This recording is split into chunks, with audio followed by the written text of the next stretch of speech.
Hey guys, my name's Ryan, and today I'm going to show you how to make empanadas filled with picadillo, which is a Cuban dish. Basically, empanada comes from the word empanar, which means to wrap or coat in bread.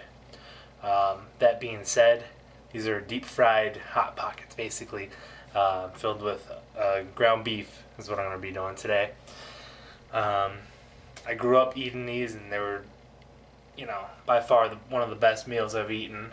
Coming from a Cuban background, my mom used to make dishes all the time. So today I'm going to show you how to do that. Right now, here I have all the ingredients we're going to need to make our empanadas and the dough for it.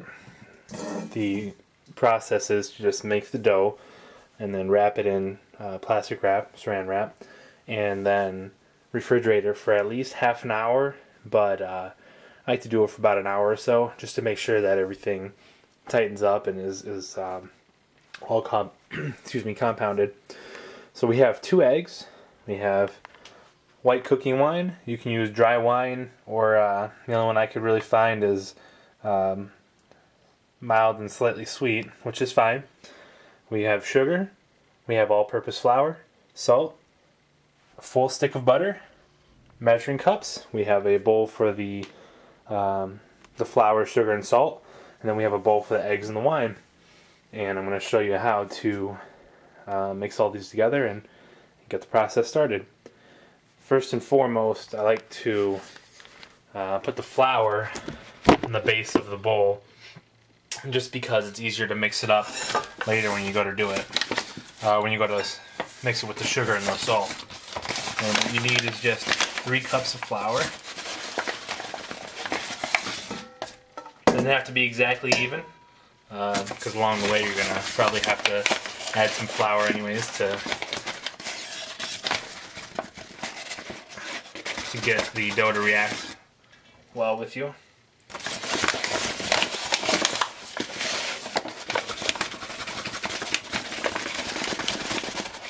Once you get your 3 cups in there,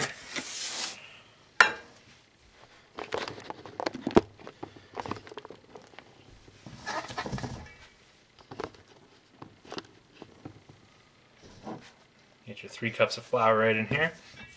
You're going to add 2 tablespoons of white sugar. Just get out your measuring spoons and whatnot. A full scoop, put it right in. This is going to help make the bread a little bit sweeter and give it some flavor, so it's not just doughy and kind of dry. You'll actually want to come back for more. And you're going to take 1 teaspoon of salt. You don't want too much in there. Just enough, again, to bring out more flavor. What you're going to do now is just take this, mix it around by hand. Just make sure there's sugar and salt all throughout the flour and vice versa.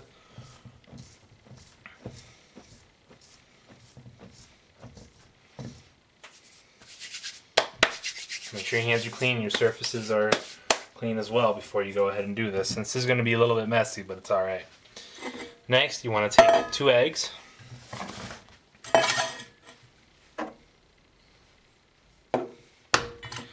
Just crack it.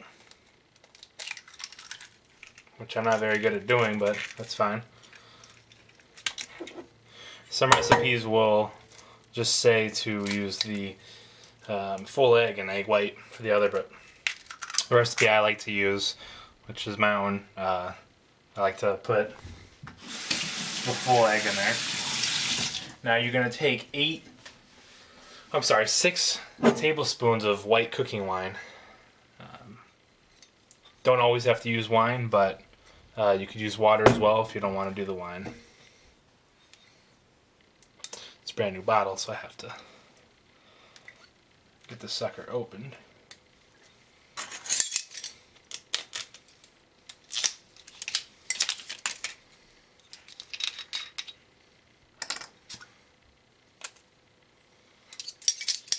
And 6 tablespoons of this.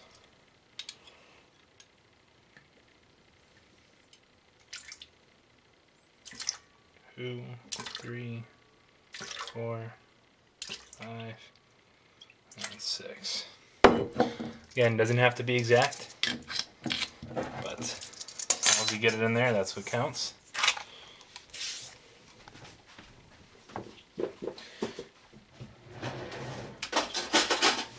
Next, you just take a fork or a whisk, whatever you feel like doing, and you're going to mix up your wine and your eggs. And just beat them together.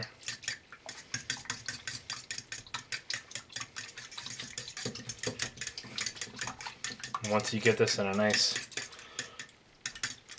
fluid mixture so you can't tell which is which, we're gonna add this butter to the dough. It's actually margarine, I believe. You can use any kind of shortening you like. You can use lard, you can do shortening, butter, margarine, doesn't matter. And there's several ways to do it to get the butter into the powder here. Just get a knife.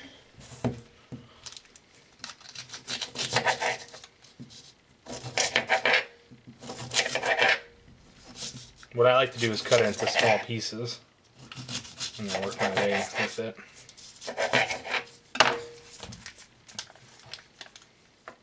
I just drop them right in, right into the bowl.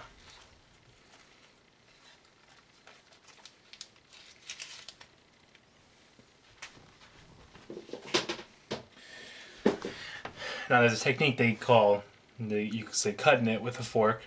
I don't bother.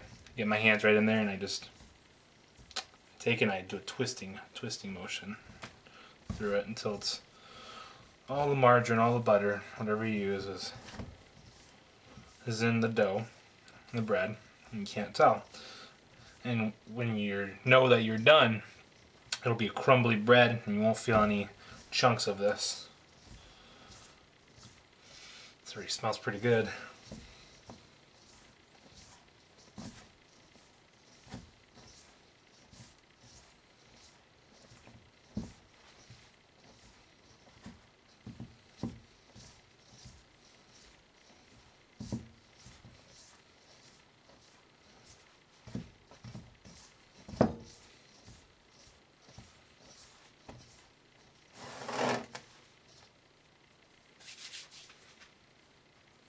Just want to get any off your hands that it's stuck in there.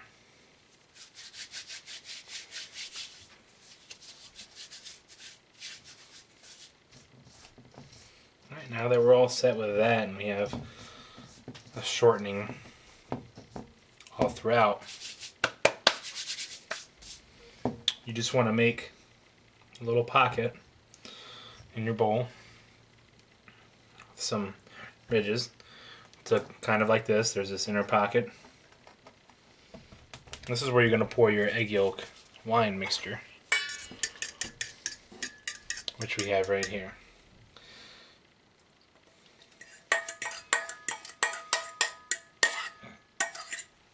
We have that all in there. You can see that they're not mixing on their own. It's just sitting in there. What you're going to do is you're going to take your hand from the outside and just roll to the middle. Roll to the middle. Just in a circular motion, twisting the bowl in the opposite way. This will help you form the dough.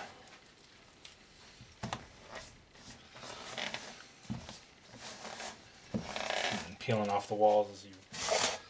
Alright, now that I have my powder sit here and spread out, got my dough in one hand and just gonna work it, just knead it, get it all stuck together.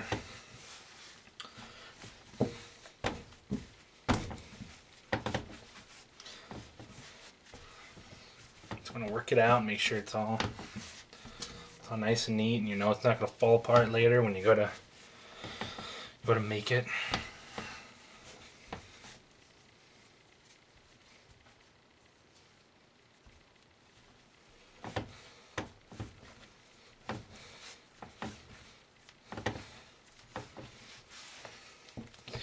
See if we got a pretty good consistency for our dough now. It's getting there. It's nice. It's dough.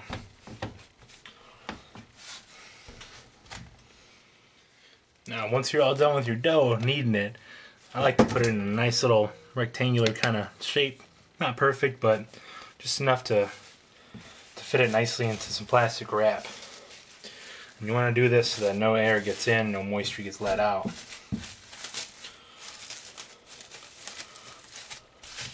Just want to wrap it nice and tight.